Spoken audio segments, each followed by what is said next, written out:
አሰላሙ አሌይኩም ወረሕመቱላሂ ወበረካቱ።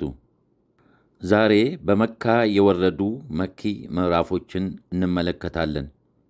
የቁርአን አንቀጾች የወረዱበትን ምክንያት እና ታሪካቸውን ኢንሻአላህ። በሚቀጥለው ደግሞ በመዲና የወረዱ መዲኒ ምዕራፎችን እናያለን። ለዛሬው በመካ የወረዱ መኪ ምዕራፎች።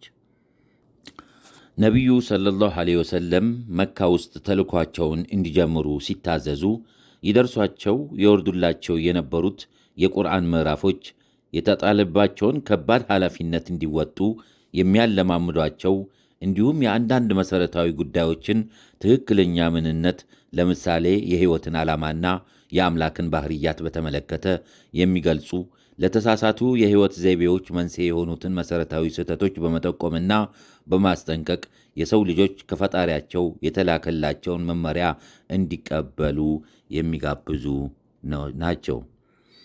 እነዚህ ቀደምት ምዕራፎች በተለይም መልእክቱ በመጀመሪያ ለሚደርሳቸው የመካ አካባቢ ሕዝቦች ልዩ የሆነ ስነ ጽሑፋዊ መስህብነት በተላበሱ አጫጭር አረፍተ ነገሮች የተቀናበሩ ነበሩ።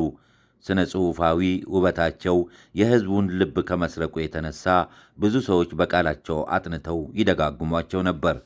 የያዙት መልእክት ሁለንተናዊ ቢሆንም ቅሉ መልእክቱ በመጀመሪያ የሚደርሰው የአካባቢው ሕዝብ በቀላሉ ይረዳው ዘንድ ከአካባቢው ሁኔታ፣ ከሕዝቡ ታሪክ፣ ባህልና አምልካዊ ሥርዓት ጋር በእጅጉ የተሳሰሩ ነበሩ።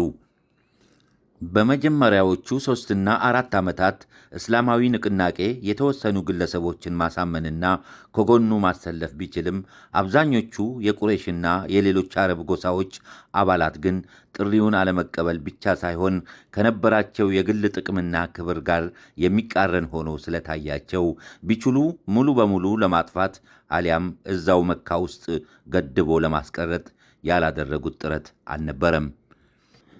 በመቀጠልም ኢስላማዊ ንቅናቄ በወቅቱ የነበረውን ሥርዓት በመቃወም ለ9 ዓመታት ያክል መካ ውስጥ መራር ትግል አካሂዷል። በዚህ ትግል ውስጥ ቁረይሾቹም ሆኑ ሌሎች የአረብ ጎሳዎች ኢስላምን በእንጭጩ ለመቅጨት የተቻላቸውን ሁሉ አድርገዋል። የሐሰት ፕሮፓጋንዳና ወሬዎች ከማሰራጨት ሕዝቡም በኢስላም ላይ ጥርጣሬ እንዲያድርበት ከመጣርና ከሌላ አካባቢ የሚመጡ ሰዎች የነቢዩን ንግግር እንዳያዳምጡ እንቅፋት ከመፍጠር አንስቶ እስላምን የተቀበሉ ሰዎችን ያለ ርኅራሄ እስከ መደብደብና መግደል አልፎ ተርፎም በሁሉም የእስላም ተከታዮች ላይ ለ3 ዓመታት ያህል የዘለቀ ጥብቅ የኢኮኖሚና ማኅበራዊ ማዕቀብ እስከ መጣል ደርሰዋል። በሙስሊሞቹ ላይ የደረሰው ገደብ የለሽ ግፍና በደል በመጀመሪያ የተወሰኑ ግለሰቦች ወደ ሀበሻ ማለትም ኢትዮጵያ እንዲሸሹ፣ ኋላም ሁሉም ሙስሊሞች መካን ለቀው ወደ መዲና እንዲሰደዱ አስገድዷቸዋል። ቢሆንም ይህ ሁሉ እንቅፋት የእስላምን ማዕበል ገድቦ ማቆም አልቻለም። መካ ውስጥ ቢያንስ ወንድሙ ወይ እህቱ፣ አጎቱ ወይ አክስቱ፣ እናቱ ወይ አባቱ ወይም ልጁ እስላምን ተቀብለውና ሕይወታቸውን ጭምር ለመሰዋት ተዘጋጅተው ሳለ በአንጻሩ ጣዖታውያኑ ደግሞ በምንም ይሁን በምን ወደ ቀድሞ እምነታቸው ለመመለስ ሲፍጨረጨሩ የሚደርሰው ስቃይና መከራ እጅግ የከፋ ነበር።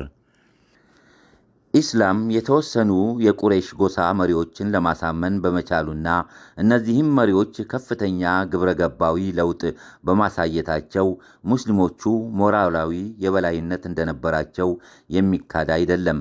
በዚህ ረዥምና ውስብስብ ትግል ውስጥ አላህ እንደየወቅቱ ሁኔታና እንደ አስፈላጊነቱ መለኮታዊ መመሪያውን በነቢዩ በኩል ያስተላልፍ ነበር።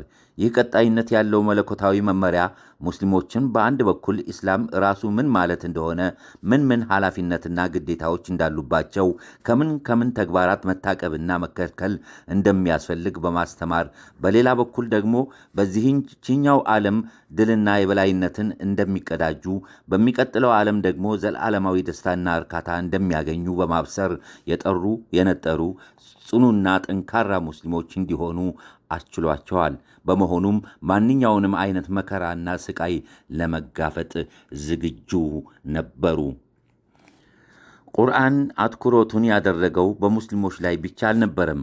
ኢስላምን ከመካድም አልፈው ሊያጠፉት የሚታገሉትን ኃያላት አስመሳዮችና መናፍቃንን ጨምሮ ከማስጠንቀቅና በዚህም ዓለም ሆነ በመጻዊው በሚጠብቃቸው ውድቀት ከማስፈራራት አልቦዘነም። ከቀደምት ከሃዲያን ታሪክ ትምህርት እንዲወስዱ ተጠይቀዋል። በአብዛኛው እንደ ቀላል የሚታዩ ክስተቶችን ለምሳሌ የቀንና የሌሊትን መፈራረቅ፣ የፀሐይና የጨረቃና የሌሎችም ጠፈራዊ አካላትን የተጣጣመና የተስማማ እንቅስቃሴ ወዘተ አስተውለው የሰው ልጆች እንዲሁ በዘፈቀደ ያለምንም ዓላማ የተፈጠሩ አለመሆናቸውን እንዲረዱ ተጠይቀዋል ይጠየቃሉም። የመጀመሪያዎቹ የቁርአን አንቀጾች የጣዖታውያኑ የአምልኮ ተግባራትና እምነቶች ፍጹም የተሳሳቱ መሆናቸውን ማንም ጤነኛ አእምሮ ያለው ሰው ሁሉ ሊረዳው በሚችለው አቀራረብ አጋልጠዋል። የሰው ልጅ ከአምላክ ተገንጥሎ እንዲሁ በራሱ ነው የሚኖረው ለሚሰራቸውም ስራዎች ከሞተ በኋላ በኃላፊነት አይጠየቅም የሚሉ በዘመኑ ህብረተሰብ የዕለት ተዕለት ኑሮ ይንጸባረቁ የነበሩ ጽንሰ ሐሳቦችን ባዶነት በግልጽ ቋንቋ አስረድተዋል። የአምላክን ባህርያት አስመልክቶ የነበሩትን ጥርጣሬዎች አስወግደዋል። ለነሱ ጥያቄዎችም አጥጋቢ ምላሽ ሰጥተዋል። በአጠቃላይ ከእስላም ውጪ ያሉ የኑሮ ዘይቤዎች መሰረታዊ እውነታዎችን በመካድና ወደ ጎን በመተው ላይ የተመሰረቱ ስለሆኑ ፍጹም የተሳሳቱ መሆናቸውን አበክረው አስገንዝበዋል። ይህም ብቻ ሳይሆን ከሃዲያኑና አስመሳዮቹ መናፍቃን በኢስላም ላይ ለሚፈጽሙት ደባና ተንኮል፣ ለሚከተሉት የተሳሳተ የህይወት ዘይቤ እንዲሁም በመለኮታዊ ሐቅ ላይ ለሚሰነዝሩ ተቃውሞ ይኮንናቸዋል፣ ያስጠነቅቃቸዋል። በተጨማሪም እነዚሁ ቀደምት የቁርአን ምዕራፎች በመካ የወረዱ ሱራዎች በመለኮታዊ መመሪያ ላይ ለሚታነጸው ስልጣኔና ስርዓት መሰረታዊ የሆኑትን የሥነ ምግባርና የባህል መርሆዎች ያካተቱ ነበሩ። ኢስላም ገና ከመካ ሳይወጣ እንኳ በርካታ ለውጦች ተስተውለዋል። መለኮታዊ መመሪያ በብዙ ሰዎች ዘንድ ተቀባይነት እያገኘና እየተስፋፋ በሄደ ቁጥር ከጠላቶቹ የሚሰነዘርበት ተቃውሞና ግፍም በዚያው መጠን እየሰፋና እየጠነከረ ሄደ። እየዋለ እያደረ ኢስላም የተለያዩ አዳዲስ ጥያቄዎችና ችግሮች በመነሳታቸው ለየት ባለ አቀራረብ ለእነዚሁ ጥያቄዎች ምላሽ ተሰጥቷል። በመሆኑም የኋላኞቹ የመካ ምዕራፎች በሚያቀርቡት ጉዳይም ሆነ ባቀራረባቸው ከቀድሞዎቹ ለየት ይላሉ። በተከታታይ ለ13 ዓመታት ያህል በመካ ከወረዱት ምዕራፎች ጀርባ የነበረው አካባቢውና ማኅበራዊ ሁኔታ ይህንን ይመስላል። በተከታዮቹ ገጾች ደግሞ በመዲና የወረዱ መደኒ ምዕራፎችን አጠቃላይ ባህሪ እንቃኛለን። እስከዛው ሰላም ሰንብቱ። ወሰላሙ አሌይኩም ወረሕመቱላሂ ወበረካቱ።